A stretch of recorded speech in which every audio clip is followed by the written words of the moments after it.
Sharon Creech's 2012 novel, The Great Unexpected, a recipient of the Newbery Medal, explores the bond between two orphaned best friends, Naomi Deane and Lizzie Scatterding, both of whom know little about their pasts. While they share experiences of loss and heartache, their responses to those experiences are strikingly different.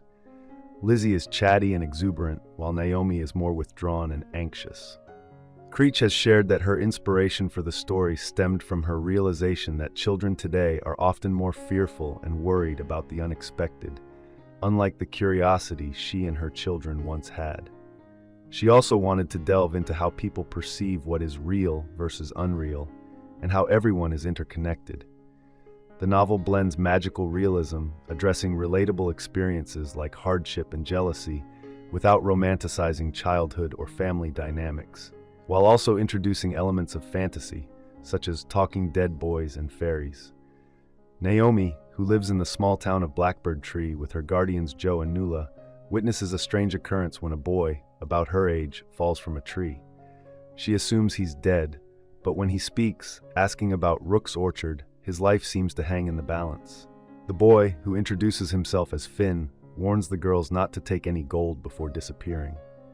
Meanwhile, in Ireland, Sybil Kavanagh is preparing her will, and her companion, Miss Pilpenny, comforts her when a coughing fit follows her laughter. The story unfolds as Naomi and Lizzie navigate their different personalities and the mysterious events surrounding Finn. Naomi, who is fearful of the unknown due to past trauma, contrasts with Lizzie's outgoing and eccentric nature.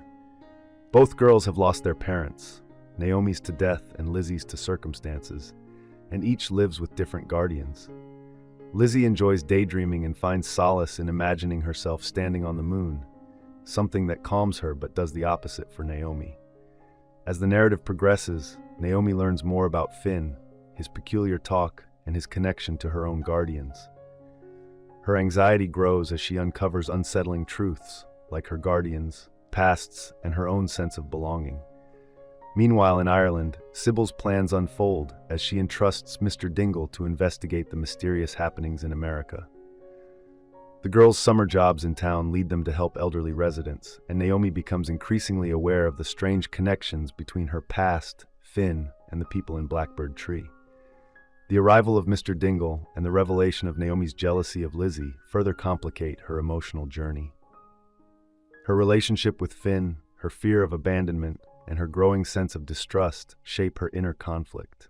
In a shocking turn of events, Naomi faces the sudden death of her guardian Joe, which exacerbates her fears of being alone and unclaimed.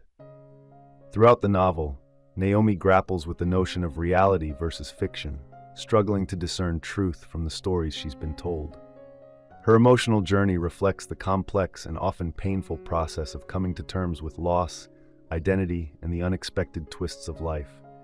After Joe's death, Naomi learns that he had convinced the townspeople to give up their dogs.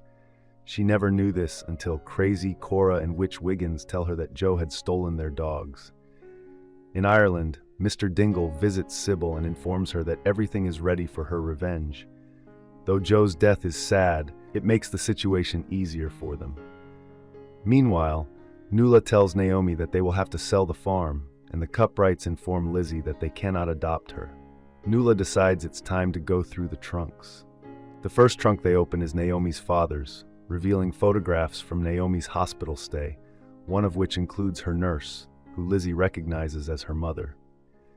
They then open Naomi's mother's trunk, and Lizzie is overcome with emotion, realizing that she has no family left except for an aunt she doesn't know, living overseas. In Ireland, Sybil recalls how she came to Rook's Orchard, which had belonged to her late husband's father. There she met Paddy McCool, who had used the name Finn, and he got her a job before running off with her first month's pay. Sybil eventually fell in love with Albert, the master's son, and they eloped. In Nuala's trunk, Naomi and Lizzie find a pair of iron rooks. Nuala has no idea who sent them to her. She shares that her sister's name was also Sybil, but they had a falling out. Naomi recognizes Finn in another photo, and Nuala confirms that the boy's name was indeed Finn.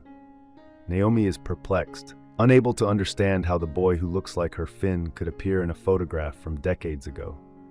Finn reveals that he is from Ireland, and Naomi, eager for answers, returns to Mr. Farley to inquire about the rooks. He tells her that someone named Margaret sent the birds to someone named Mary, who must have passed them on. Naomi senses something monumental is about to unfold. She visits Witch Wiggins, who assures her that she will soon learn who sent Nuala's birds. In Ireland, Sybil dies. When Nuala hears the news, she decides that they must attend the funeral. Lizzie arrives, excited to share that she is also going to Ireland. Once they arrive at Rook's Orchard, Lizzie meets Miss Pilpenny, who turns out to be her aunt. The two quickly bond, and Miss Pilpenny encourages the girls to explore, warning them to stay away from the fairy ring. They cross a crooked bridge, like the one Finn had described, and find the fairy ring. Despite the warning, Naomi dips her foot into it, scaring Lizzie. Mr. Dingle arrives with troubling news. A lightning strike has destroyed their home. In America, Witch Wiggins retrieves Nuala's iron birds from the ashes and gives them to Mr. Farley. Nuala buries Sybil's ashes in the orchard, noting an extra stone near Sybil's grave. Miss Pilpenny explains that the additional stone is part of Sybil's revenge. She reveals a rock with Finn's initials carved into it, which Sybil had made after Paddy McCool had broken her heart. This rock was moved to the site where Finn, Paddy's son, had fallen from the tree and died. Later, Mr. Dingle reads Sybil's will. She had left money to her cook, Dora, who is Crazy Cora's sister, to her gardener, Michael Canner, who is Mr. Canner's brother, and to Miss Pilpenny and Nuala, asking Nuala to be buried beside her. Sybil also left money in Rook's Orchard to Naomi and Lizzie, with the condition that they allow Nuala and Miss Pilpenny to live there and care for Sybil's beloved dogs. Mr. Dingle explains that Sybil's revenge was to reunite her and Nuala, who had been separated by Paddy McCool's deceit. Sybil's father-in-law had little regard for women, and now, through Sybil's will, women own the estate. Naomi, however, fears the dogs. Nuala is content and encourages Naomi to embrace their good fortune. Miss Pilpenny asks the girls to help with Finn's trunk, and as they do, they learn that Sybil had sent the iron rooks to Nuala, while Miss Pilpenny had sent a pair to her sister, Margaret, in Ravensworth. The girls discover gold in Finn's trunk, and when Mr. Dingle has it appraised, the expert refuses to touch it because it bears a fairy mark. Naomi, sensing the significance, decides to rebury the gold in the fairy ring. The girls also send money to the Cuprights in their church, help Dora visit her sister, and ensure that Mr. Canner receives the money to pay for his passage to Ireland. Beau Dimmons learns that Nuala has given him the property.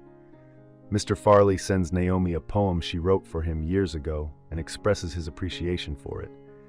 Witch Wiggins writes to Naomi, explaining that her mother had been an aide at the hospital when Mr. Farley met her and that she had been kind to him.